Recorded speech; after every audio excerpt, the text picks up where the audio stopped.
If you can't go out here and wholesale your deals to buyers, if you can't sell your deals to buyers, if you are absolutely going out here and struggling on your dispositions, there are a lot of reasons why.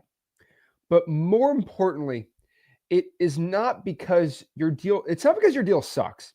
That could be a reason, right? That I'm not going to say it's because you're sending out a bad deal, because maybe you are. But as somebody that runs one of the largest JV operations, like I do a lot of Dispo, it's really easy. And to actually kind of rub it in your face, it has never been easier to sell your deals than right now. And what I want to do right now is really get to the bottom of why you can't get your deals sold, why you absolutely suck at your dispositions, and how you could actually make it way better. The thing is, so many of you guys and gals out here are made to believe that to get a deal sold, you have to have this crazy buyers list of 50,000 people, and it's got to be perfect. And, the house has to be perfect. Guys, I sell below average wholesale deals on a daily basis. Now, I prefer to sell them so the cash buyer can make a profit, but I could also sell them where, no one's making no money either. And we'll break down exactly what that means today too, and how you can do it. So let's break it all down and let's share exactly why. And also, guys, we are live. So please hit me up in the comments. Any questions you have about dispositions, wholesaling, anything like that. I am more than happy to help everyone out. So this is live, interact. Let everybody know where you're from, and let's break this all down. So first and foremost, why are your wholesale deals not selling? This one's a pretty simple one. All right. The reason why you can't get any of your deals across this finish line, and probably the main issue I see, is first and foremost, I see so many people blast out their list. This is by far one of the worst cardinal sins I have ever seen in your dispositions in wholesaling real estate. And what I mean by this is, I get deals, on the JV side, right? That people send me a JV deal, and they send me a deal not because they got a deal. They send me a deal because they can't get it sold. Like, they try to sell it. Me and Rick have a certain saying. I won't say it on YouTube, but it starts with a W. And we say you're doing that to your deal. And it's not very appropriate, so I won't say it.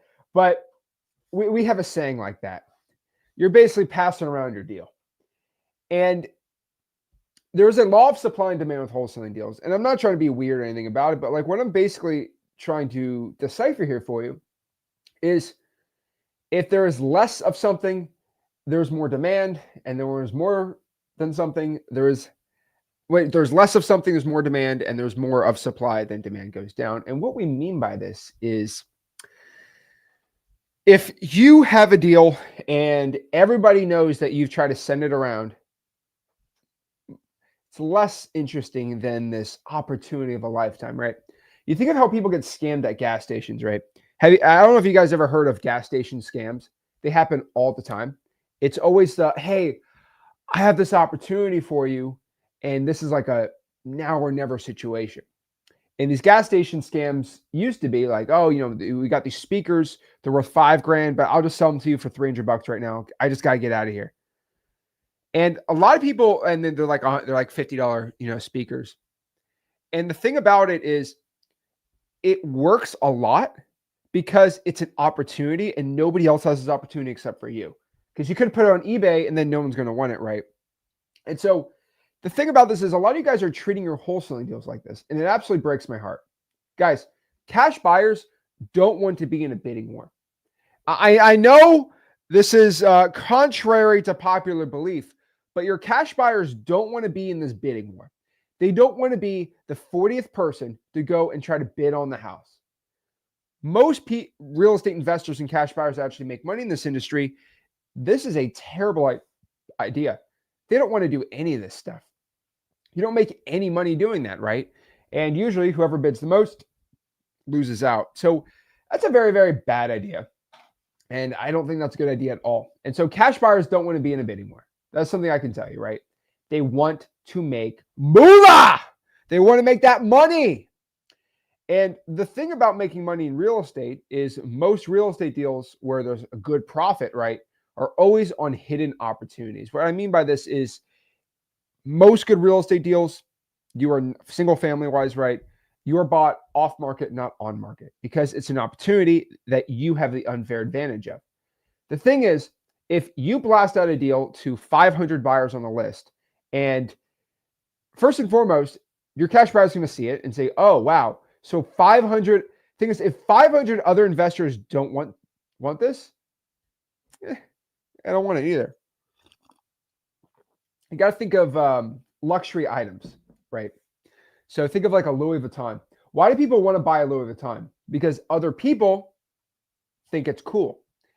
And if nobody thought it was cool, like what was the what was one of those was it Lily Pulitzer? That thing used to people used to be crazy about that stuff. And now nobody wants it. It's not cool. Silly bands when I was a kid. Everyone loved silly bands. Drop a comment if you had silly bands as a kid.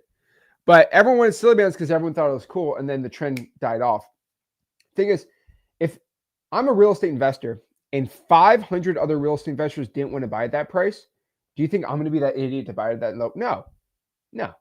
Supply and demand here. And so I see so many people really struggle with this, and it always drives me crazy when I see this. But like, you can't go out here and get your deals done. Okay. It drives me nuts. And so first and foremost, if you blast a deal out to 500,000 people, the worst thing that's going to happen is now it's not like a secret deal. It's not like I can call a buyer up and show them a deal. It's like, 600 people already passed you up on that. I'm good. And I know I'm going to get some flack for this, but you're also not giving your cash buyers what we call the thrill of the hunt. And what this means is there's no secret opportunity for your cash buyers. The reason why I'm so good at my dispositions and selling my wholesale deals is I can go to a cash buyer and basically tell them, hey, this is a deal. I just locked it up. You're the first guy, 120,000. You say yes, or if not, let's go to my next buyer. Now this cash buyer is like, oh, snap. He's not going to blast out to 1,000 people. I have a good opportunity here, but if I don't say yes to this, he's going to bring it to somebody else. And the secret here is you actually be a man of your word. And when you say that, when you take it and they say no, then you don't give them the deal back. And then he can look it up and saw that deal got sold. If you can build a reputation up with your buyers about this, again, you do need a certain amount of volume to get this going. You'll do really well. So there's no secret opportunity for your cash buyers. If you are not doing this, you are really struggling. And you guys also remember, right? Nobody else has access to this deal, Mr. Buyer. Are you in? Are you out? Remember, scarcity will definitely sell. There are 3 decisions people make when they decide to buy something. Same thing in real estate. Either they buy on the first one, which is emotion. Not too many cash buyers buy off of emotion, but emotion is there. Number 2 is by logic. Oh, this financial makes sense. And 3 is scarcity. So it goes emotion, logic, scarcity. I think it's called fear, right? So it's emotion, logic, fear. So that's why most with wholesaling, right, we kind of go on the emotion side of, oh, you're so sick of this property. Well, let's sign a deal and make sure you're out of it. Emotional, I don't want to deal with it anymore. Boom, perfect. Logical, maybe the numbers might work for you. And then fear is, well, if you decide you don't want to go with my offer, I'm just going to buy a house next week and then I can't buy it, right? So you go off of emotional decisions, logical decisions, and fear decisions. This one's straight up fear because cash buyers really don't make decisions off of emotions unless they're like live near the property. So it's going to be mostly logical and fear. And logical is the money. Fear is definitely going to be the best way to go in dispo a deal. So see a lot of wholesalers don't put any scarcity with their deals. Now, number 3 is when you blast out your deals, and I see a lot of wholesalers have this issue, and I don't want to crash out too early in the stream, right? Because everyone knows I'll crash out about wholesaling sometimes because people drive me crazy. But the worst possible thing you can probably tell me to my face is that a deal just fell apart. Like, guys, you really expect me And this is my favorite thing is like people expect to say, I had that deal, but it just fell through. And they expect me to say this. Oh, it did? Oh, oh, oh no. You're really a victim of life, aren't you? Oh. Have I ever done that? Seriously. Come on. Guys, when you tell me that the deal magically got canceled or it magically fell through, you just want me to sit in a pool of your own sorrow and cry with you. No. Okay. No. This ain't the sissy wholesaling channel, right? Okay. This is big dog stuff we're talking about. And the thing about it is a lot of you guys magically let your deal fall through, and I always scream at you, not in a mean way, but I'm like, well, how did the deal fall through? Well, I mean, the buyer just fell through. What do you mean the buyer fell through? Well, he started an assignment, and then he said, screw you, Zach, 2 middle fingers, and he just didn't buy my deal. I said, well, that's awesome. He's like, why is that? I'm like, well, then you got to keep the EMD from him. Like, EMD? I didn't want to go through your course, Zach. I thought I knew more than you. I'm like, oh. And so the thing is, if you follow my dispositions process at freewholesaling.com, like I show you what to do. And so the fundamental thing about wholesaling, how I can never, ever, ever get deals falling through, because I know what I'm doing, is my cash buyer, when he decides to buy my deal, he puts down $3,000 earnest money deposit, non-refundable, which means if he decides he's going to have the deal fall through, he loses $3,000, which I don't know if you've ever lost $3,000. It's quite a gut check. It's quite a kick in the balls. So most people don't get out of it if they had to, right? Now, the magic other part is when a seller decides to just cancel a contract. Either it's because someone's trying to steal your deal, or you're not following up with the seller enough, and they don't have any certainty that you're actually going to close. They have a little fear of it, right? So there's easy ways to solve that issue, but the excuse that your deal will magically fall through is the worst thing ever. Drives me crazy.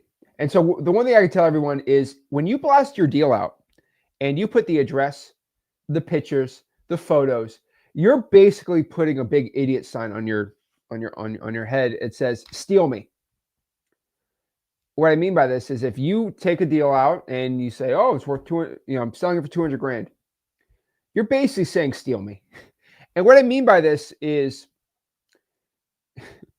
you're basically saying, okay, 150 is what you're trying to test for the deal out. You send it out to a list of 5,000 people. What I'm going to do is if I'm a bad wholesaler, which I don't do this, right? This is the wrong ethical thing to do, but it does happen more than once. And I will tell you still to this day, all is fair in love and war. And what I mean by this is it might be the ethical and right thing not to steal the deal from somebody. But if someone does it, I don't believe it's criminal. And so there are things like, I don't know. I'm not going to get into that. But there are things that are not ethical, but are completely legal to do, right? For example, you can legally be a jerk to somebody if they're mean to you. But is that the right thing to do? Probably not, right? If somebody cuts you off while you're driving, you can honk your horn. That's legal. But or you just deal with it and just say, hey, this guy probably had a bad day. You know what? I'm not going to get emotional. But the crazy thing about it is so many wholesalers think it's this most illegal thing. For most part, it's not illegal. Now, when you start clouding title and you fraudulently sign a contract, all these things, but stealing a deal technically is legal. So it's not like we can go after somebody for doing it unless they break the law, but we'll get into that a different day. When you post the contract, anyone can go to X Leads, find the owner, call the owner up and say, hey, I see that John Smith has a contract with you. How about this? How about I just pay you more? I'll pay you, what are you under contract for? 100? How about I give you $105,000? To the seller, $5,000 is almost everything. And then you get your deal stolen. And you wonder why your deal got stolen. Versus me just texting the deal to a buyer that I know and trust. Life's a lot easier doing that, right? And so a lot of people magically they lose out in the deal. And they're like, I can't believe this buyer stole my, this seller stole my deal. Sorry, this other wholesaler stole my deal. because you're blasting out to 5,000 people. And also your cash buyers list, your magical cash buyers list is so dumb, right? I can go DM you. Let's say I'm not Zach Ginn, right? Because I'm not going to say every wholesaler knows who I am. I don't have this crazy ego thinking I'm, the gift of the world for everyone. But like, let's say I'm, just a regular guy and I say, hey, I'm a legit cash buyer. Okay, I'll put you on my email list. Now, if I had ill intentions, I can go out here and see exactly where you're locking up deals, and I could steal your deals. I'm not going to say I'm willing to do that, but that will not cross somebody's mind that has a lot more to lose. And there's a lot of people who are broke and they don't have much to lose, and they will steal your deals. Now, this is why you got to protect your deals. The problem about it, and I know everyone wants to go crash out on me, but it is legal to do that. I don't think it's the right thing to do, and I do not teach that, but it is legal to do that. It is also technically illegal to cancel your contract the last day. That's still not the right thing to do. So your deals magically are going to get canceled if you start blasting out deals. Guys, you blast the deal out, wholesaler steals the deal, everyone cries to me, right? Guys, there's a good way to blast out deals, and there's the right way and the wrong way. Guys, the wrong way to blast out your deal is to go send your deal out and email blast it and go crazy. That's just an insane way. And it's crazy to me that it's been popularized. It's so bad. It's so insane it's been popularized from everyone.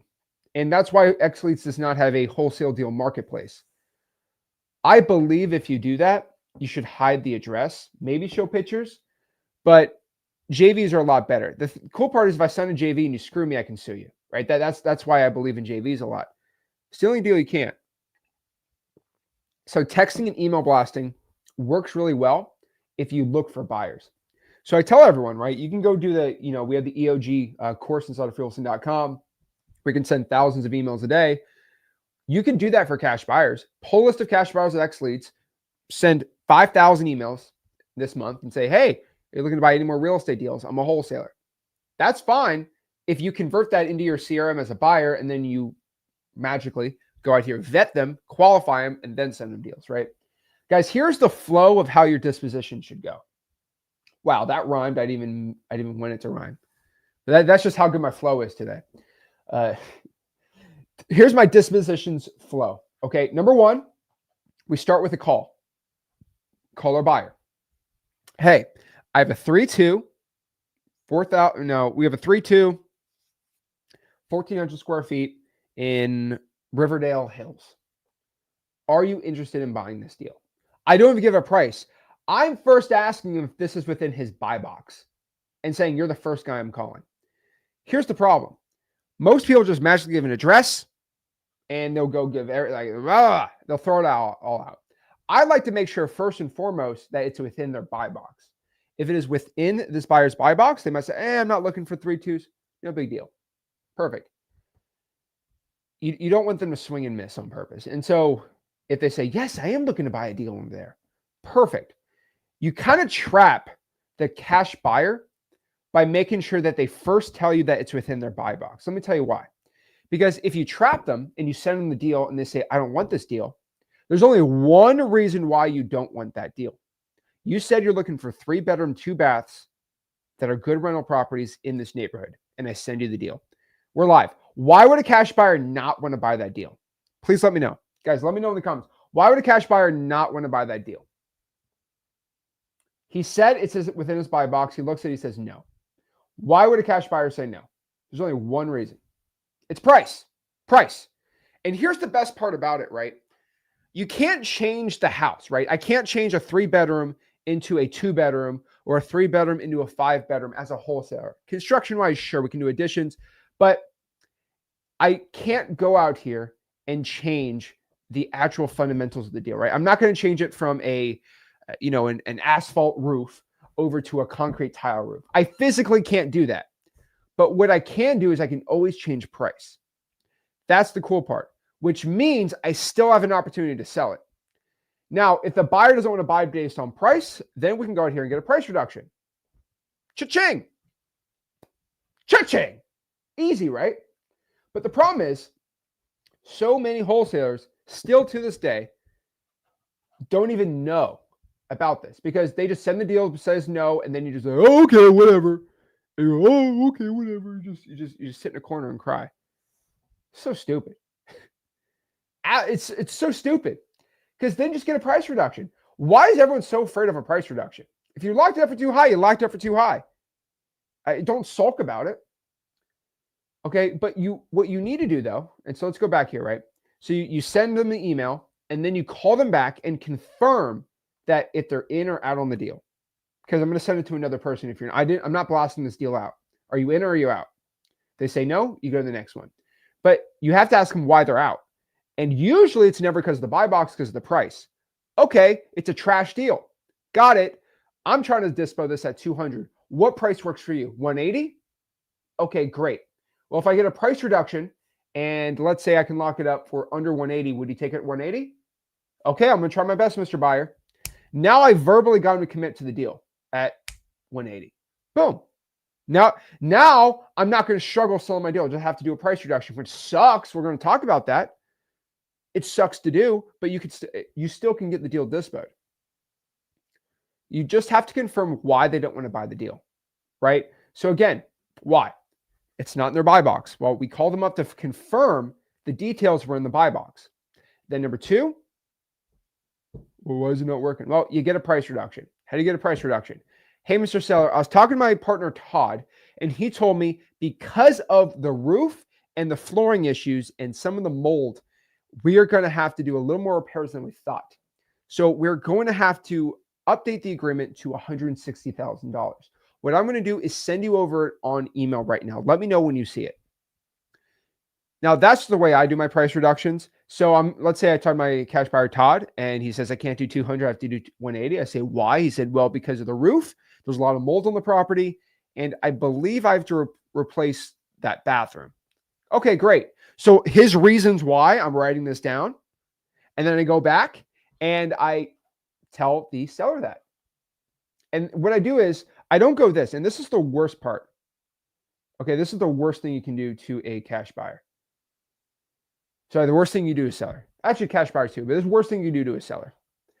Hey, Mr. Seller, will you take 160 for the house? Will you do it for me? It's pathetic. It's pathetic. No, we are going to update the agreement for 160. It's very subtle language, but when you're more in the authority position, they're more likely. It's not guaranteed, but they're more likely to take the price reduction. I'm not saying it's manipulating, but it's kind of like if you have a group of like 15 people and like, let's say there's with some people, like one person automatically, if sometimes just takes control of the group and says, we're going to do this, we're going to do this, we're going to do like in a sports team, right? That person just becomes the leader. And it's usually because of their language, not because they're the best player. It's usually because they just take authority. And people generally there are certain people that love the authority and some people want to be the authoritative person. And if you can do this with a seller, you're more likely for the person to say, yes, sir, and they do it, right? Go ahead here and do it. Don't ask for permission. Take it and let them tell you absolutely not. That's completely right stuff. Now, price reductions are never 100% though. I want everyone to understand price reductions are never 100%. They are, depends how good you are. We're roughly about 60% we're at price reductions. Not the best. Like, I don't think I'm like the best price reduction guy in the world. I'm better than 98% of them though, right? And I think 60% price reductions or success is pretty good. Most people are like 20 or 30%. So if you can do it pretty good, not bad. And again, you need to confirm why they don't want to buy your deals. It drives me so crazy that wholesalers will just go send a deal and they will never figure out why that person didn't want to buy it. These are your customers and you want to get the feedback from them. Hey, why didn't you want to buy that deal? Maybe your process sucks. Like, you should know exactly why someone doesn't want to buy your deal, and then you can go out here and fix that issue. Right? They're your customers. They're always right. You You want to make sure they're good. Now, you're always going to see this too, that people are very strange, right? But if I have a wholesale deal and I send it to 5 buyers, right? I call 5 buyers up. Let's use that example, right? I lock it up for 180. I'm trying to dispo it for 200. Buyer 1 will tell me I have a trash deal and he'll buy it at 100,000. Buyer 2 will say I'll buy it at 200. Buyer 3 says I'll buy it for 190. Buyer 4 says I'll buy it for 195. And buyer 5 says this is the worst deal ever. I'll buy it for 80 grand. What can you extrapolate from those 5 buyers that I gave for an example? Do I have a deal or do I not have a deal? Yes or no? We're live. Let me know. Let me know in the comments, right? If half the buyers said it's the worst deal, I'll buy this thing for 100 grand. You locked up for 180. And the other half say I'll buy it for 200. Do I have a good deal or do I have a bad deal? You have a great deal. Okay? You got to understand, one man's trash is another man's treasure. And that's just the general market of things. So for example, if I'm trying to sell a Lamborghini Diablo for 500 grand, I might go to a Taco Bell employee and say, how much would you pay for this? And they'll say, $4,000. And I go to some rich guy, he says, I'll pay you 500 grand for it. Because some Taco Bell employee says he'll pay $4,000 for it, does that mean it's worth 4 grand? It's what somebody, right? The value of a real estate deal is what somebody is willing to pay for it. Remember, it's what somebody, not everybody. Does that make sense? You only need one buyer for a real estate deal. And so that's the truth, right? It's like, if I have a 2-story brick house and it looks like it's from it looks like it's a wood log cabin type brick type house. It's some person's dream and they'll overpay for it, and it's someone's nightmare. So you just got to understand that it just takes one buyer. So the deal is worth what somebody. So if someone's willing to pay 200, worth 200. So again, you just got to understand that you need to confirm with these buyers.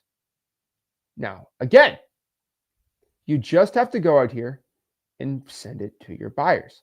Remember, you can't blast a deal out twice. So you only have one time to make a first impression on a deal with a cash buyer. It's like you can't go on 2 first dates. And I don't know the best way to describe that, but like, it's not like you go on you can make that impression with a date like a second time. Right? It's not like you go on a date with someone and then 5 years later you go on the same first date. It's like that impression's already formed about you.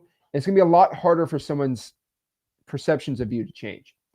And so you just have to be really, really good the first time when it comes to giving the deal out, because you have to give that scarcity and it'll work out really, really well. So again, how do you find cash buyers in 2025? Well, if you can't sell your deals, it's either for 1 to 2 reasons, right? It's number 1, you have a volume issue. You just do not have, actually, no. So there are 3 ways why you can't sell a wholesale deal. All right. Reason number 1, your market is way too rural. So you're just in the middle of nowhere and you just don't have enough buyers in that market. Very rare if you take my advice, but that does happen. Number 2, you locked up the deal for too high. Most common, you get a price reduction. Number 3 is you just have a lack of volume. You just haven't talked to enough buyers. So how do you find cash buyers in 2025? Number 1, I think Facebook groups are probably the best free way. Go to Facebook groups, find 50 buyers. You'll end up having 5 legit ones. It's like a 90% fail rate.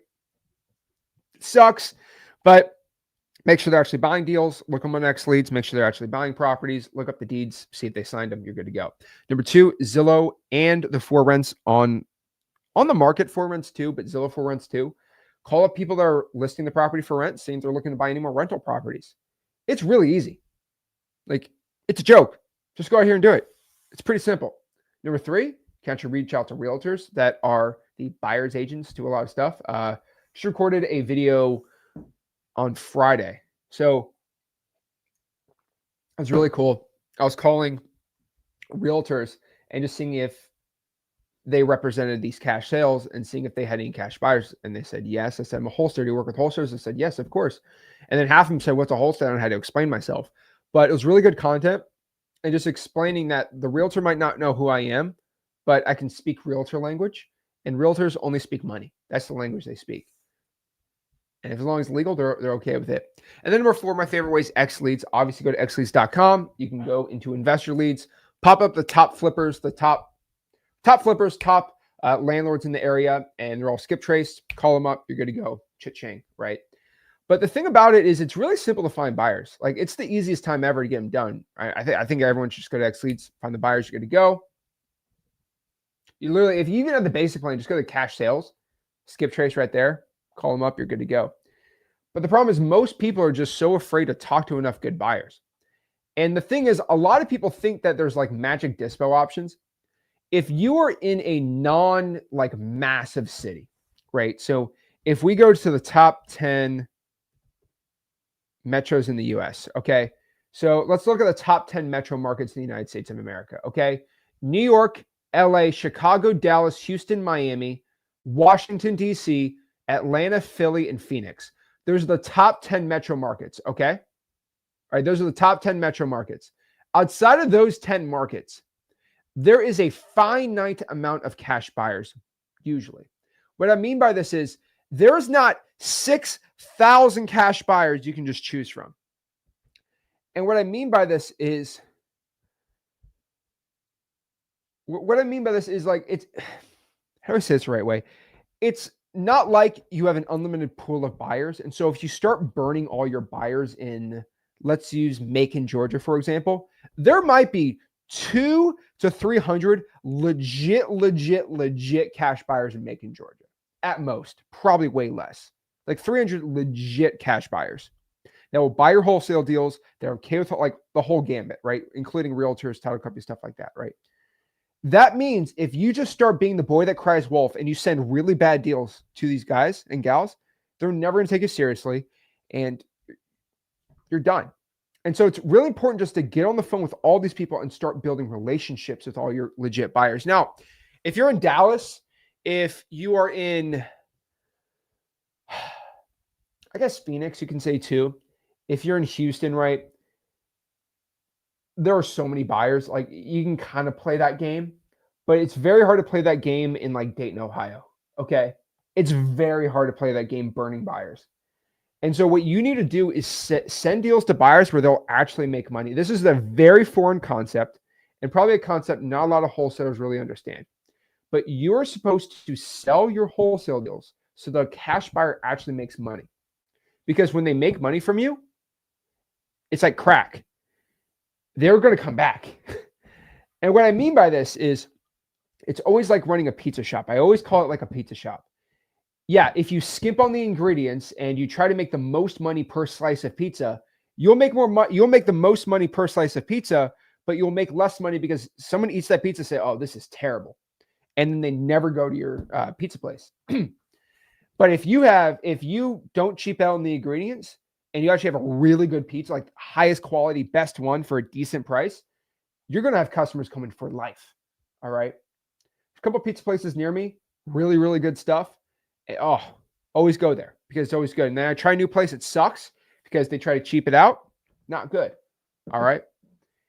And so the thing about it, like my favorite pizza place locally here, the guy at the counter, he's from Moderna, Italy, barely speaks English.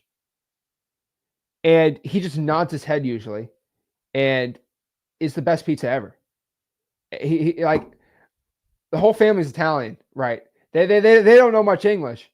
Best pizza ever. Okay. That's how you do it. And so I'm always going there because it's so good. And the funniest part about it is if you have repeat customers, you always make more money doing it, right? And so that's the way you have to do it with your cash buyers.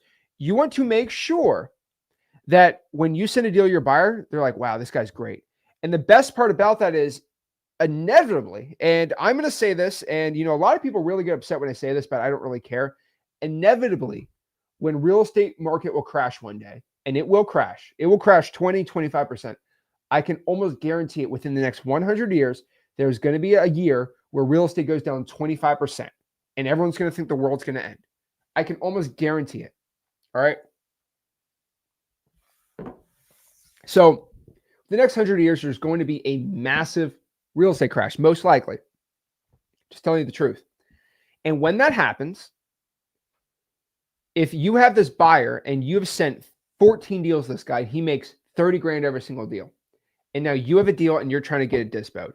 And this other wholesaler's 18-year-old kid's trying to dispo a deal. And the guy thinks he can make the same amount of money on both deals. And he only has the money for one deal. Who is he going to go with? When the getting gets tough and buyers don't want to buy anymore, but when they decide to buy, are they going to go with you and you guys have a positive reputation, a great relationship, and you've always made money with them? Or the risky bet with this guy? Most likely he's going to go with me. And so I'm not saying we're going to be in this period. I mean, who knows? There could be a WAR. If I can't say that word on YouTube, but if that ever happens, most likely we're going to see some crazy stuff happening. But during very tough times, if you always do what's right to the cash buyer and they always make money and you make some money, you're always going to be able to sell your deals and you're never going to go out of business. And you just have to treat this business with relationships, right? Most people don't do this stuff. And everyone thinks, oh, does that mean I need to go take the buyer out for dinner and schmooze them and wine and dine them? No. Guys, how do you guys want to know? Do you want to know how people build the best relationships with me? If you can make me money, we're in a good business relationship. I don't care how nice you are to me. If we make money, I like it. And that's how most cash buyers operate. Not saying it's transactional, but like, what are we whining and dining for? Talking about real estate if we ain't making money. Drives me crazy. So this is how we go do it and get rich. Have good dispo and you'll never struggle. So that's the thing, guys. Like, so if you have no money and you need to find cash buyers, I would say JVing is probably your best option. There are a million people in the comment section right now live that would love to JV with you. They'll also mentor you for free. They're making hundreds of thousands a year and they'll teach you how to wholesale for free. Just send them JV deals. I'm not even trying to take any JV deals today. Okay. Just go to wholesale.com, join the community. It's going to be lit. But so many wholesalers struggle with just getting their deal dispo because they don't go to wholesale.com, guys. I just dropped a 35-page PDF on how to wholesale real estate. Literally wrote an entire book. Just dropped it. If you go to wholesale.com, the pinned comment is going to be that 35-page PDF. Oh, yeah, no, I was going to post it in the comments, the PDF, but you know what? Screw it. Go to wholesale.com. It'll be in there. And you'll learn how to wholesale real estate absolutely for free. And yeah, pretty exciting stuff. So let me answer the questions you guys have live. If you have any questions, let me know live and we'll talk. So Crex just downloaded it. So awesome. So pretty cool. Also got a free Discord. It's called ZachDiscord.com. We'll throw it on there too a little later. But yeah, if you want to talk to me, do a one-on-one and talk wholesale real estate, I'm right here on StreamYard. So right there. Let's talk. See what's going on with everyone. So let's see what questions you got. Question, is it best to locate investor buyers that is interested in properties nationwide? Wendy Red, I don't think so. So every single year, you know, somebody gets the bright idea to say we should be nationwide real estate investors and nationwide wholesalers. I think once you hit a certain volume, like if we're talking if you're in the 7 figures, then yes, you can do your little nationwide thing. It's great. But I'll be honest with you, when someone says nationwide, they don't ever really mean nationwide. What I mean by this is they ain't doing deals in Wyoming. They ain't doing deals in South Dakota. They ain't doing deals in West Virginia. When they say nationwide, they say Texas, Florida, Georgia, Virginia, Arizona, California, Oklahoma. And then they call themselves nationwide. The thing about it is half the United States is absolutely trash for real estate investing. I'm just being straight up with you.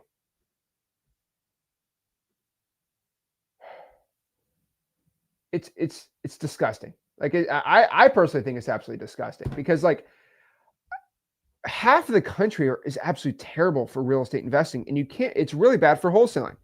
So if I go to Google Maps here, okay, I can go pop up and tell you exactly where are trash areas for wholesaling. Okay. Basically 80% of Iowa can't wholesale it. So if you're trying to do a deal in Breda, Iowa, you're not nationwide. Okay. So the state of Washington outside of Seattle area, Spokane, no. Medford, Portland, Oregon. That's pretty much it. You're not doing deals in Eastern Oregon. California, except for SoCal and Fresno. Las Vegas, the rest of the state of Nevada is trash. Salt Lake City, Provo, get rid of the rest. Tucson, Phoenix, get rid of the rest of Arizona.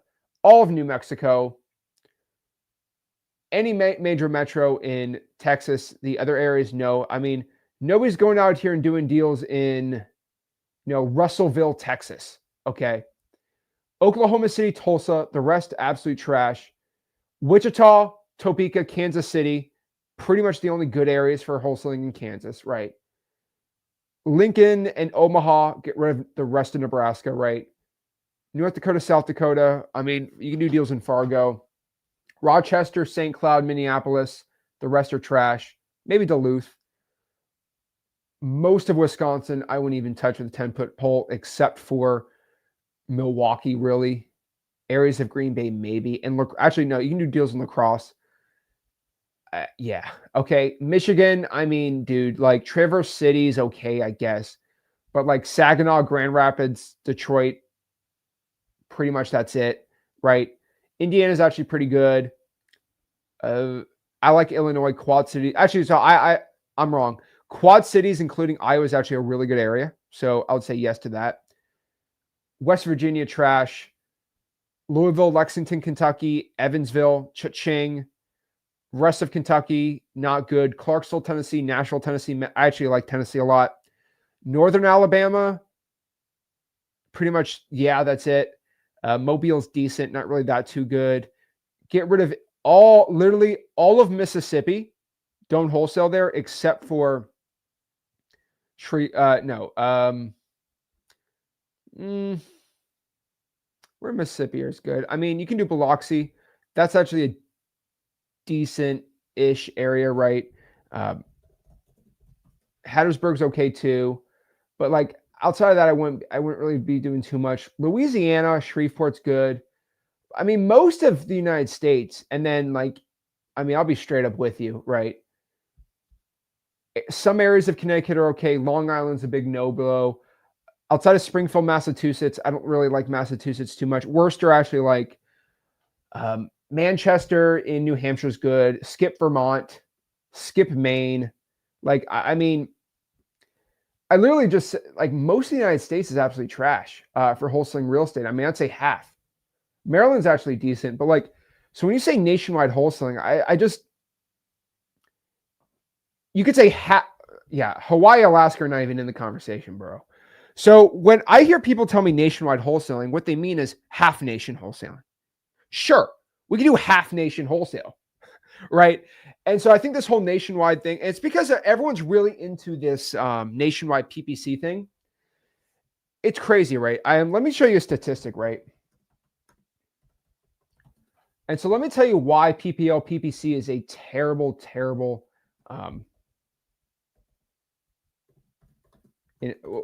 why I'm telling you PPC is a terrible thing is, let's see. Do we have a list here?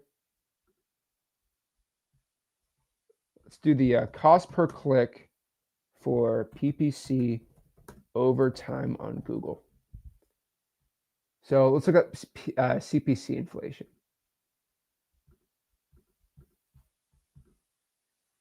There we go. Cost per click on here. All right. So here it is, search engine land. All right. There we go. Where's this chart? There we go. Okay. Where's real estate on here? Is real estate on here? There we go. Okay. So this is the reason why this nationwide investing PPC thing. So everyone talks about how PPC is the greatest thing in the world and how cold calling sucks, direct mail, PPL is the best. This is why PPL has gone away from PPC, because it just doesn't make any financial sense anymore. So here's the reason why PPC is absolutely trash. SEO is decent. Let me tell you why. So this is the cost of PPC leads. So here's the average cost per click. If I look at real estate, which is right here, in 2021, it was $1.40 cost per click. Then it went down to $136. Then it went to $155. Then it jacked up to $210. And God knows where it's at now. It's probably at $250. the cost is averaging 10% a year, which is outpacing inflation. It is going to double in the next 5 years, most likely, which means it might cost you $7,000 to get a deal now. That means in 5 years, it's going to be $14,000 to get a deal. This is why the PPL, PPC thing doesn't work, because the cost, because you're bidding against other people. This is why PPL, PPC costs keep rising and cold calling, texting kind of stays the same, because there's no inflation with this stuff. When it comes to sexy marketing channels that are easy, they always get outbidded, and all these agencies go out here. So you want to know why I absolutely think PPC sucks, why PPL sucks, is because they're going out here doing Facebook ads, Google ads, all this stuff. And this is why, because the cost just keeps jacking up. It's the truth. Now, it's because the wholesale real estate industry is absolutely going nuts here. But the thing is, like, okay, if we look at, beauty and personal care, sure, it's cheaper. Finance and insurance, sure. But the reason why the insurance was they had a little issue. I'm not getting that. But automotive, 1%. But you see, real estate is the one that keeps going up. This is why I don't think PPC, and this is why I don't think PPC and PPL are very stable. I mean, PPL used to be, $40 a lead. It's gone up to, I think, $400 a lead. And this is why it just all this stuff keeps increasing. That's why I say it's one of the worst possible marketing things you can do, because it's going to keep doubling the cost. And so right now it's going to cost you around, on average, $8-9 to get a wholesale deal on PPL or PPC. It's going to be $18,000 in the next 5 years. So do you guys want me to promote? And it only does that because if we double the amount of people doing PPC, then the bids keep going up by double. And so do I want to support an industry where I'm just going to double the cost per lead? No.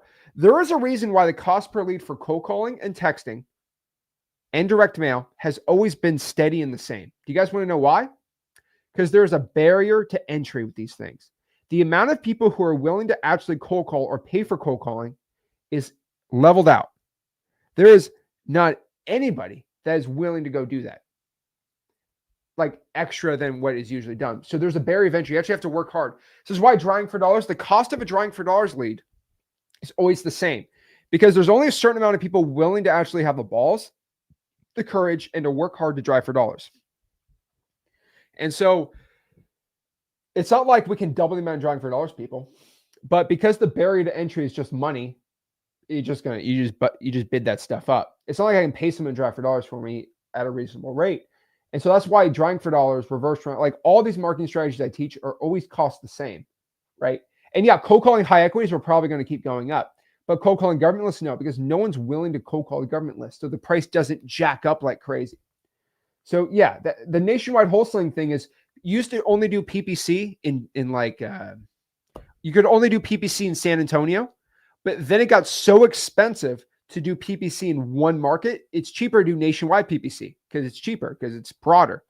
And people have been going nationwide because it's cheaper, but what are you going to do now that PPC doubles in price?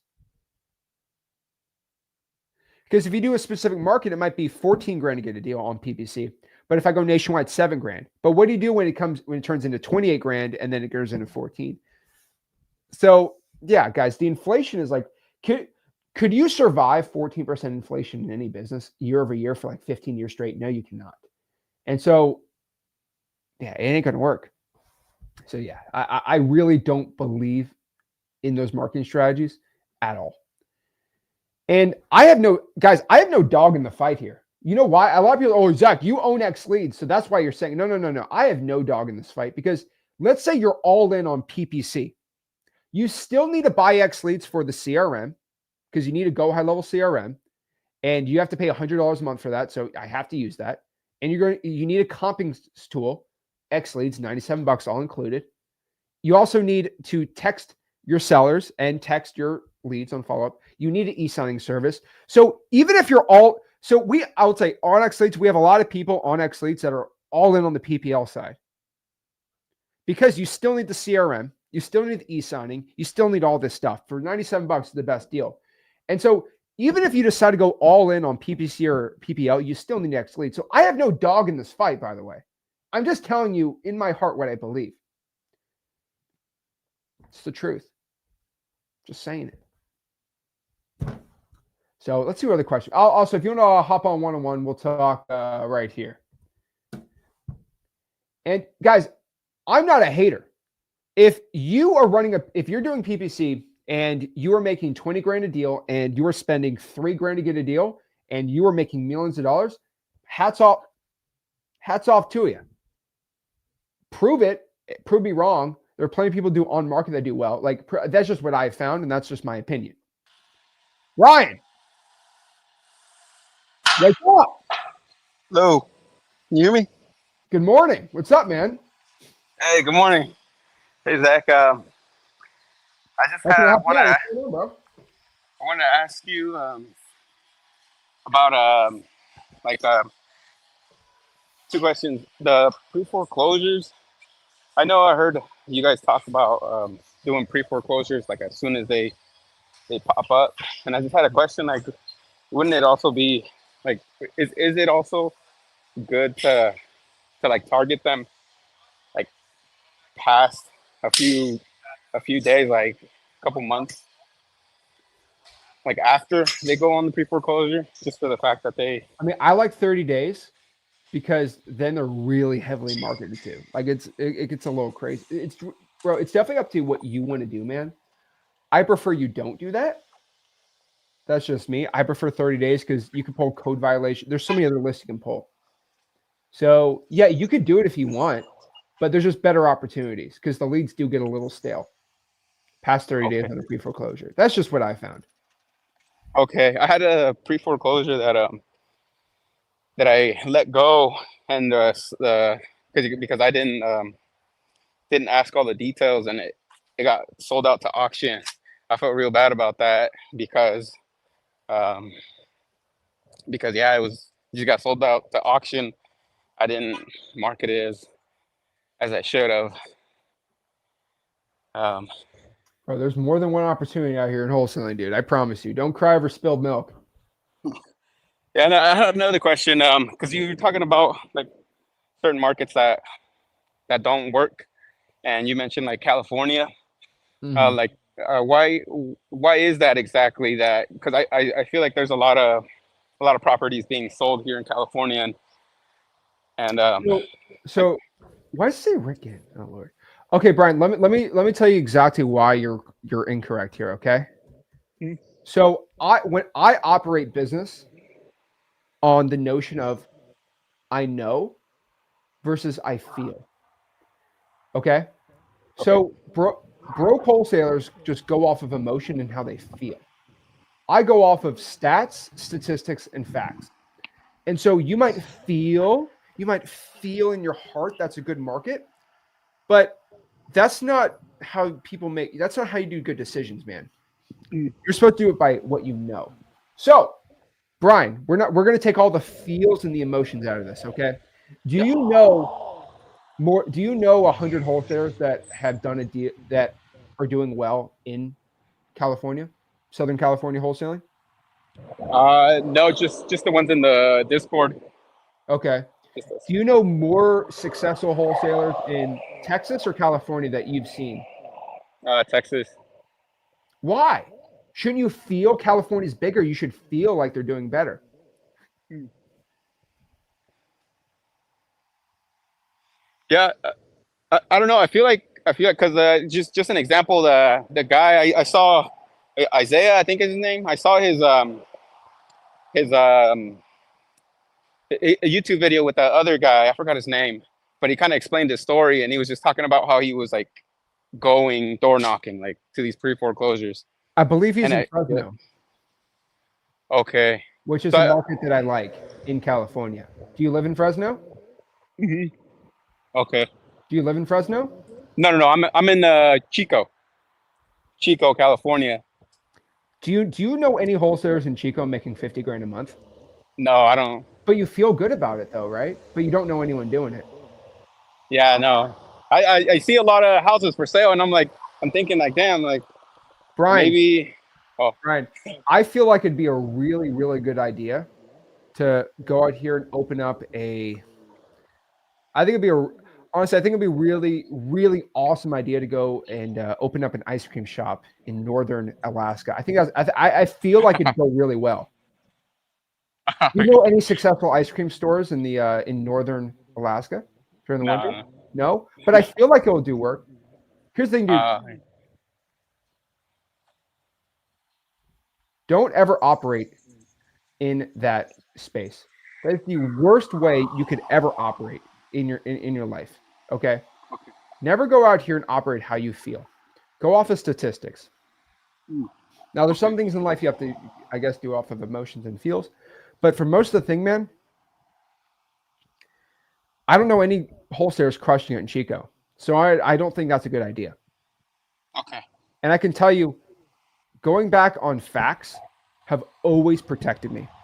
So, for example, if I go and look at the hundreds of thousands of people I showed how to get rich wholesaling real estate, how many of them are in markets that I say are good versus markets that I say are bad? Mm-hmm. That's it, man. So that's why there's just not a lot of wholesalers on average that really crush it out in California, outside of Fresno and Southern Cal. Mm-hmm. That's it, man. Now, let me Okay. ask you another question. Okay. Did you go out here?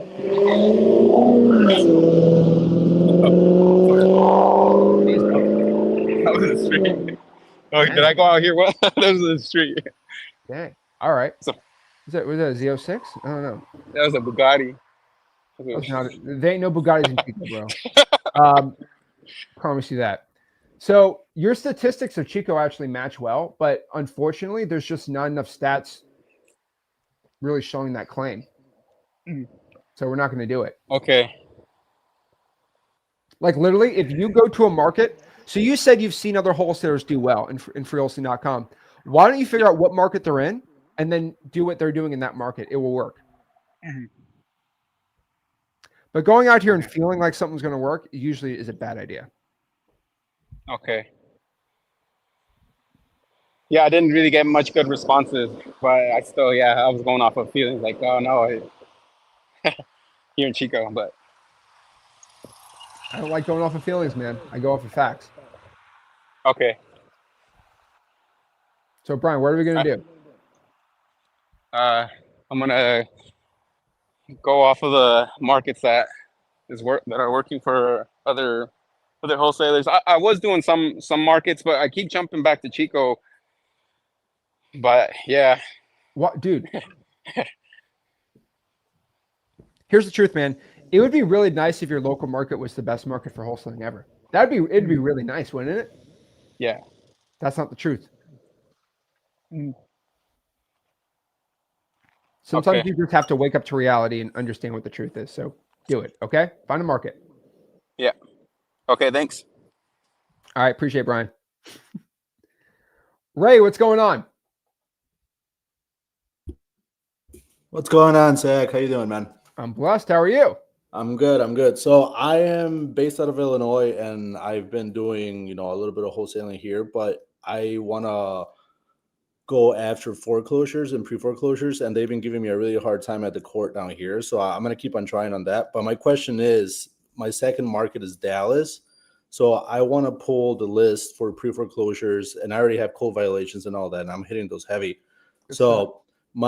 my thing is, I know that knocking on doors and reverse driving for dollars for pre-foreclosures is ideally like the best way to get these deals. How would I go about, getting those deals in another state if I'm not there? Okay. So if you want to get deals in other states, I mean, it's just virtual wholesaling fundamentals, right? Right. But I mean, you pull a list, you market to the list, and you get a deal.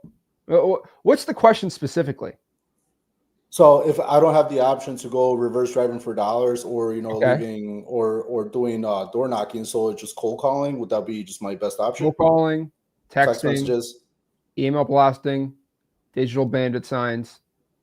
You got a lot. All right, cool. I didn't. Yeah, I didn't Bro, really. that'll fill you up. You'll have your fill of marketing, bro. I promise you. All right, cool. That was literally all the whole questions I had. I appreciate it, man. All right, Ray. Appreciate it, man. Get to work. All right, Jelson, what's up, man? Hey, hello, Zach. How are you? Good. So I have a problem here with I'm trying to figure out these email offer generator stuff. And it's giving me problems now. So I made a new Gmail. I want to start sending emails to a new list I got from Luca. But it's saying that I need a verification or something when it's in the new Gmail. But when I try doing that, like I click on, I hit on mail merge, then it says authorization required. I press OK. I choose my account, and then it says Google hasn't verified this app. What do I do? Okay, you're supposed to go to advanced and just say okay. Advanced. I mean, I really don't want Google tech support. I don't see the option. Okay, well, you should just give up and cry. I mean, I'm just joking, dude. But I mean, screen share your problem, post it in freelson.com. Got it. I mean, that's what I would do, man. I mean, I don't run tech support for Google, but usually there is that button advanced and you go through it. Screen share No. and then I pressed on advanced, but all I see is continue on if you understand. Continue on if you understand. Click that. It was in the tutorial. I'm doing that. All it shows me is my Gmail. I click on that. It just redirects me to something else. Bro, you click advanced, go forward, and then continue. Screen share your issue, and then post it in freelson.com. Okay, and then the community will help you out there. Okay. Okay, I'll do it then. All right, thanks, man. Thank you, Zach. There we go. All righty, Kendall, what's going on?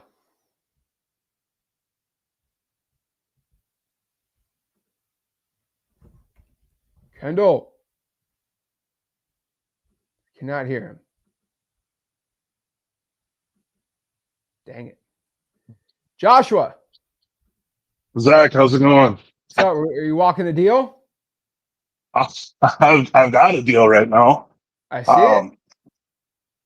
So, question for you.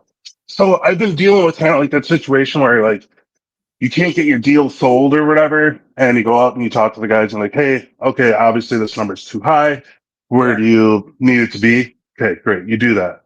So, what do you do when you get that verbal agreement and they say, yeah, and then you go back to the seller, you get situated, then you take it back to the buyer, and then the buyer's like, nope, that's still not a good enough deal. Like, I feel like I've been stuck in like realtor world as of late. Like, I'll get a deal, bring it out to my buyers. Oh, it's not good enough. I need to be deeper. And it's like, it doesn't matter, no matter what the deal is. So how do you handle that? Do you just cut those guys off, or are these buyers or realtors? They're buyers. Okay. So when you say that they are good for the deal, like they just verbally say it and then they walk through and say they're not good for it? Correct. Well, they'll like, because what I do is I'll take like boatloads of pictures, videos, and stuff like that. So that way they can just kind of click through and look through it. They'll be like, okay, they look at it. Yeah, this looks good. Then they'll go through and they walk it after they already said, yep, this is good. And then they come back and say, no, it's got to be way deeper than that. Yeah. So what I like to do is I like to, you know how I like to condition sellers. I like doing it with buyers too. What I basically tell the buyer is, hey, if these pictures are the same exact, the condition is the same exact as you walk through, are you good at this price? Because most buyers love doing that, dude, right? It's like saying, oh, we can offer you this at CarMax. We can offer you 20 grand for your car based on the pictures. And they say, well, actually, and then they do it just so they can go use you as leverage because they know you can't walk it with a buyer 17 times. And so I like to cut them short. Like, hey, if this is all working here, are you committed at this price? No change in price if the pictures are the same. What is he going to say? Well, actually, what? The picture, that problem, I literally showed you a picture of it. What's different? And so I think I think those type of people, those type of people, they always want to haggle. They're cheap people, being honest, right? So you just have to cut them off short. So either you cut them off if they keep doing it, but I'm like, if everything's the same, will you be at this price? And they might be like, well, actually, I don't know, because okay, I'm not going to walk you through. Okay. That's why I do it. You just have to, they're just cheap people, man. And they're always going to try to undercut you because they kind of they kind of got you by the balls there, right? It's like, well, where are you going to walk through 3 more people? And then now they have Yep. leverage against you because once you kind of trying to stop them before they do that, the walkthrough, dude. That's happened so many times that I just literally decided to be like, are you committed to this deal if the condition is the same? Because they always say condition. That was always the problem. Well, here's videos and pictures. There's no question if the hot water heater don't work. There ain't no question the mold on the ceiling. I literally showed you all the pictures. So another problem, Joshua, I don't think you have this problem, but a lot of wholesalers will go take pictures and they'll try to hide some of the issues on the photos. That's a disaster. I like to show the whole enchilada. Some like they're not going to see it. And they're more smarter, like, house flippers than me. I'm not the expert, but I'll show any issue I see. Okay, gotcha. Yeah, because that's just it just feels like every deal. Hey, also, don't be telling everybody about my market, man. I heard you saying lacrosse earlier. Dude, I love lacrosse, man. Great deal, dude. I Oh, love buckets. deals, man. Dude, I always say Awesome. if a market does not have a sports team and it's got a lot of people living in there, it's the best for wholesaling because the kids don't know about it. They don't know about it.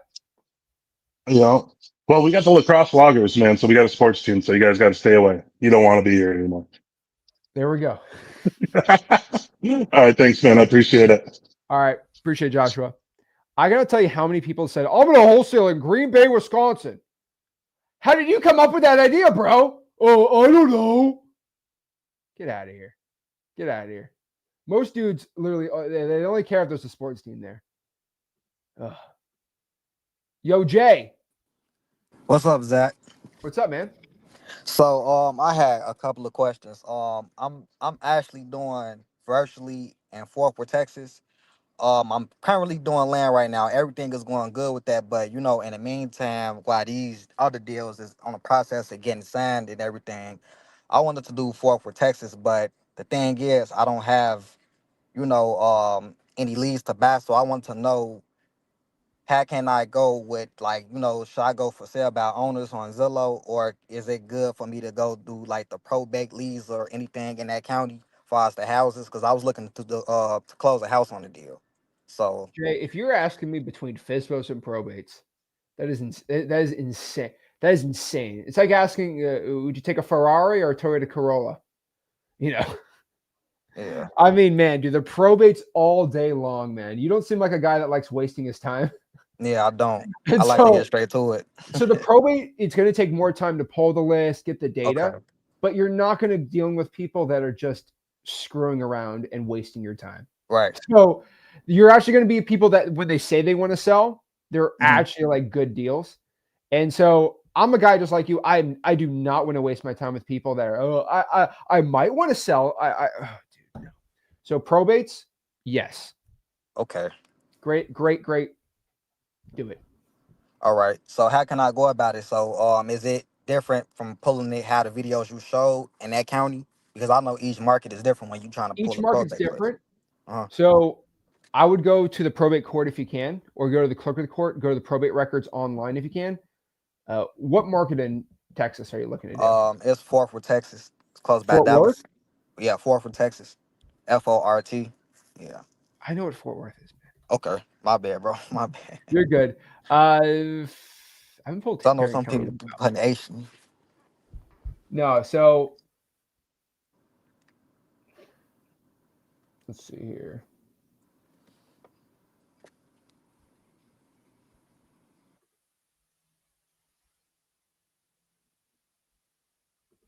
So usually Tarrant County is a pain in my butt, but let me see here. So I'm gonna go in the buckets.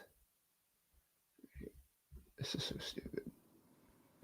I'm trying to give you some sauce right here. So give me a second. Okay. Oh my gosh. These robot checks are terrible. Click all the chairs. Dude, that is not a chair. Dude, okay, all the bags. I can't do this, man. Okay, hold on. Almost got this. There we go. Take that AI. All right. So let me give you some secret sauce here. No one's going to tell you. So right here,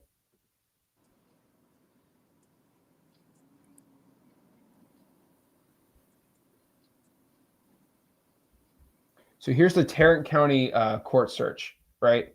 Okay. So I'm going to go by date filed. These are Tarrant County court records, by the way. Okay. So I'm going to go and then just put my date and sort by file date. And I'm going to give you the link on here, right? And you will be able to pull them right there. So are you on your phone or computer? I'm on my phone currently. Okay. Do you see the private chat? Yep. Okay. That's the Tarrant County portal. That's the direct link. No BSing. And it says this is all probate courts on the top right-hand corner. So this should be all the probate data. Okay, cool. All righty. Literally that easy. Seriously, simple. that easy. That simple, man. Okay. Because I was trying to prove, my mentor I'm currently JVing with, man. I ain't gonna lie, kind of killing it in that county as far as land. But, I'm like, man, I know I could make, a little bit more with the houses about myself, but I'm trying to prove to her that I can do it, And I'm giving myself about a month, so I'm definitely on it for sure. So as far as buyers, I see that you said go for rents on Zillow? Yep, you do 4 runs for on Zillow, Okay. X leads, all this stuff. Literally all this probate data is right here. Oh, that's good stuff right there. Okay, There you man, you go. just gave me the sauce. I really appreciate it. There you And go. I'm Give gonna everyone definitely get back on here and tell you that I closed the deal. All right, man. I can't wait, dude. For sure, man. I really appreciate your help. All right, Jay, let's get to work. All right, man. All right, appreciate it. Awesome. There we go. Probates are that easy, guys. I absolutely love the probate list. Let's see here. Hello. Yo, what's going on, boss man? How you doing, Zach? How are you, man? How are you?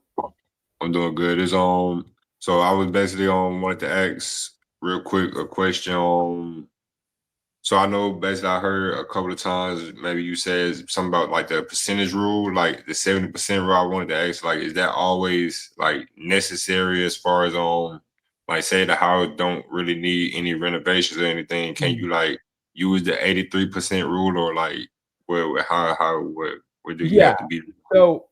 So I like the A. I mean, we just have a really simple AI calculator. It's the one that I always tell everyone to use. But let's talk about $0 in repairs. All right. I don't know, man. I mean, I've been in a lot of houses. I don't know many houses where it's like, oh, this needs no work done to it. Most definitely. So remember, there's structural and like actual home issues, and then there's actual cosmetics.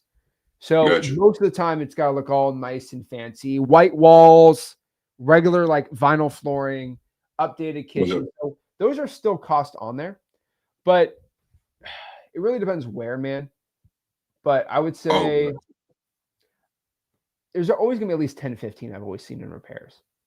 And what I've used is I like using the AI calculator, but we even have a simpler one on here. So if I go to the site of wholesale.com, go to ARV repairs, let's go here.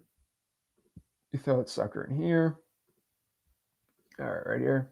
This is our like AI repair cost one, but let me throw that into the chat for everyone to see. But pretty much like if you just want to skip all this stuff and you want to do your MAO calculator, right? Again, you put the ARV 325, you put the repairs, let's say it's 23 grand. Just calculate the MAO right there for you, and boom, you're done. And then it shows your LAO where you should be at initially. So there's really no guesswork or really playing around with it. So boom, it's right there. I access this from freewholesaling.com. Oh yeah, you know it. Gotcha. All right, that was it really. And I also I just want to say appreciate you on all your teaching and everything really been helping out. I appreciate it, man. I mean, we've talked before. Most definitely. Working on my actual 4th and 5th deal right now. Woo! Yo. Thank you. Dude, I like it, man. All right. I'll be back to let you know what's going on next. What's going on for All right. Let me know, man. it. Appreciate it. All right. Thanks. Oh. All right. That's how you do it. All right. Let's see. Hey, he's a cool guy. All right. So yeah, we have that repair cost. It's so simple. I love it. It's all on freewholesaling.com. So pretty dang cool. Let's see here. Let's see. Zyler says, been drawing for dollars and finding all kinds of properties and houses this week. Awesome, bro. Love to see it. Let's see. They are trying to see how low you can go. Just put them on hold and look for another buyers. I like doing that, but the problem is it's really hard to go out here and find multiple buyers. That's the main issue I've always found. So you can't walk through with 17 buyers. And so they're kind of using you here. Let's see here. A lot of people are asking, is there any updated videos in X Leads? There is a lot, and coming out very soon. But if you need help with how to use X Leads, just go to the X Leads YouTube channel. It's all in there. And we post videos every week on there. Let's see. I have a deal I haven't been able to sell. Well, watch the beginning of this video. Watch the beginning of this video, Angelica. It's right there. Let's see here.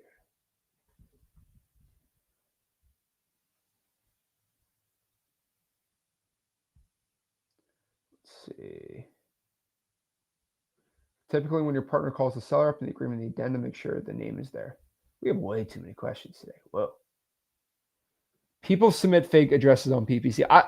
So I'm not going to say, I'm not going to admit to anything. I do know people who are in competition. And let's talk about this. Let's talk about what's legal, not legal, right? I've known stories where someone's stolen a deal from somebody and that person's spending 20 grand a month on PPC, and that person has decided to seek revenge on the person that stole the deal and submitted fake addresses on PPC. I have seen that happen with VPNs, different IP addresses. I'm not going to say I have done that, but I have seen people run up insane bills against their competition doing that. And so that's what I say. If you keep the ethics thing, no one's going to really do that. There are people that go click on, you can really screw somebody up really bad with PPC. It's like $30 a click sometimes. So be quiet on that. But yeah, I've seen that happen a lot.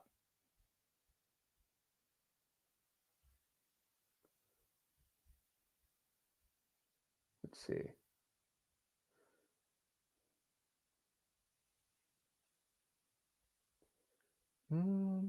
If you JV with someone and you're doing the drawing for dollars part, how do you know the partner closes the deal he sent? Well, you just got to trust them, and to a point you follow up with them, make sure. When I hear they are nationwide, it's not red flags that someone's nationwide. If they're pushing good volume and doing it, sure, but it's very, very difficult. Yo. Hey, what's up, Zach? What's going on, bro? Not much, man. I'm texting on X Leads currently right now. So I wanted to ask, because I think I'm at a point where I was getting a lot of leads, and X Leads texting software is amazing. It was really making it really easy to kind of put everything in order. But I think now I'm at the point now where like I have a lot of leads and I'm trying to figure out like how to follow, like what's the best way to follow up with them. Because I feel like I was sending 3,000 texts a day and they started to pile up, and, you know, some people just go ghost, and I'm trying to figure out like how to kind of balance everything while continuing to market. Okay. So that's a good idea. What I want, oh yeah, I forgot that one got taken. Okay. I can't say it too much right now, but what I can tell you is what I like to do when I'm inside of X Leads is I like to go, let me log in, show you. See here. So what I like to do is I like to go inside here, right? And I love to go here on tasks, and that's how I do everything. So for example, if I go to the opportunity section and I have someone that's actually interested, right? They're going to be on wants to sell appointments. They're going to be right here, but they're also going to be under tasks. So a follow-up is going to be under tasks. I might have 15, 20 tasks for the day, right? Right. Follow up in 30 days. It's due in 24 days, right? That's how I go do. I mean, remember, it's a CRM and a marketing whole thing together, ninja mode. Right. So you just have to assign tasks for your leads. Right? Do you know how to assign, or do you not know? Because I can send you some stuff too to show you. I've kind of like dabbled with the tasks, but I think more so just like maybe I need to use it a little more as far as kind of like having my days. You're not superhuman, man. You can't memorize when you're supposed to follow up with 300 leads. Me neither. So you definitely need to learn how to do the test the right way. If you could do me a favor, let me actually show you this one. So we're compiling a couple things right here. Let's see. Could you do me a favor, actually? Can you email billing@xleads.com for me? Mm-hmm. And if you do that and just ask, hey, Zach has this secret CRM video. I can't post this video. YouTube will literally never let me post it. And we're in the process of, we're not going to put it in wholesale.com, but it's very, very good. Email that, and within tomorrow, I'll give you a full hour tutorial video on the CRM for you. You can just do billing@xleads.com, say Zach has requested that I ask, because I'm their boss. And I will give you a link to that will get followed me, and that will give you a link to the CRM. Also, if anyone wants help on the CRM, let me know. I'll give you a very private video on how you can start using it as a CRM. And so you mean it's like a texting that says, yeah, I'm maybe looking to sell, or I want to sell? Yeah. Oh yeah. So hit me up. Actually, hit me up. What's a better one to do? If you could make a post on freewholesale.com, I can actually do that probably within 30 minutes and I'll post it for you too. Okay. Gotcha. I'll definitely do that. And then another thing was I started with the basic automation. You have the automations that are really good, to start. And there's a lot of good templates on there. But I was wondering as far as follow-ups, should I try to implement some automations that have automated follow-ups, or just is there a better way to categorize everyone that didn't respond and remarket to those people? Because I think I'm at the point now where I'm running out of, not necessarily running out of people to market to, but when sending 3,000 texts a day, it's kind of you only have so many people in that area. Yeah. So 2 things, right? So if somebody doesn't answer the text, it's always better. It's always better to call and then text people that don't answer the call than it is doing it the other way around. So that's what I would be doing. Niching out the data is also going to help you out a lot too. But when it comes to follow-ups, I would use those follow-up tasks on people that want to sell the property. Gotcha. That's how I've been doing it. But you need to master the CRM portion, because you're not treating it like a CRM. You're treating it like a marketing platform. It's all of it. And I think if you just follow up with the people that want to sell, you're good to go. So do me a favor, make that post in freewholesale.com, but also create a tag called leads and tag every person in the texting that says they're looking to sell. Even tag them make a tag called interested. And then that can be just the first thing you can do. Right. And then put them under the opportunities tab. Do you know how to put them in the opportunities tab? Yeah. So I was using the opportunities tab, and then what was happening was they would kind of pile up. So I'll have right now I have oh, boo-hoo, 20. Too many people looking to sell. I'm sorry. It's just kind of some of them don't respond, and then they respond days later, and it's just I was just having trouble keeping track of them. So I'm definitely going to use the task like you said earlier. I can't show this, dude. This is breaking my heart. Because YouTube will take it down. But if you click on the opportunity, if you're an opportunist and you click on the person, it'll pop up. It'll pop up. I can't show this. Jesus, man. I could show this. This gets me so mad. Hold on. If I go back. Okay, if I click on a lead, okay, I can show this. There we go. Okay. When I click on the lead and opportunities, it literally shows this part. You just go to tasks, and then you can literally add a task right there. And then the point is, on your dashboard, it literally it pops up what's pending. And then you literally have a to-do list for the day. Yeah, I need to use that. I haven't used that feature. Dude, I've been using it since I used Podio, man. Yeah, dude. If I have 20 people today that need to follow, remember, if you follow, okay, I'm going to follow up with this person in 30 days. Then tomorrow you're going to follow up with someone in 20 days. Every day is 3 or 4 follow-ups. And Right. I mean, you already know what to do. You don't even, you can call them, but you can literally just, hey, how's it going? Just checking in. Quick text. You don't have to think about it. Now you can create your own follow-up automation. So you can create your own custom follow-up task, and you can write whatever you want on there too. That'll work too. But let me send you that CRM video. Let's master that first. And you're producing the leads. I just don't think you're converting them because you're overwhelmed. So let's master how to use the CRM the right way, and we'll go from there.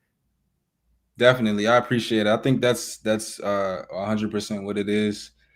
And once I do that, I feel like I'll be more confident because I'm not missing anybody. You know, it's probably one person that I just maybe forgot to call back or forgot to follow up with, and that might have been my deal. So definitely appreciate it. I'm gonna make that post, and then I'll look out for the CRM. Yeah, I'm gonna give you a hidden video I can't post on YouTube, and I'll put it in freelson.com. All right. Got you. Thank you. I appreciate you for everything, Right. Zach. Thanks, bro. All righty. There we go. Yeah. So the problem is I post a lot of tutorials on Next Leads, and then YouTube keeps taking like 60% of them down. So I'm just going to be posting them in freelson.com if you want to check them out. So guys, if you got any value from this video, do me a favor. Make sure you smash that like button, subscribe, and I'll see you soon. Guys, I appreciate it. I'm going to be going live on Discord tomorrow at 8 o'clock. See you there.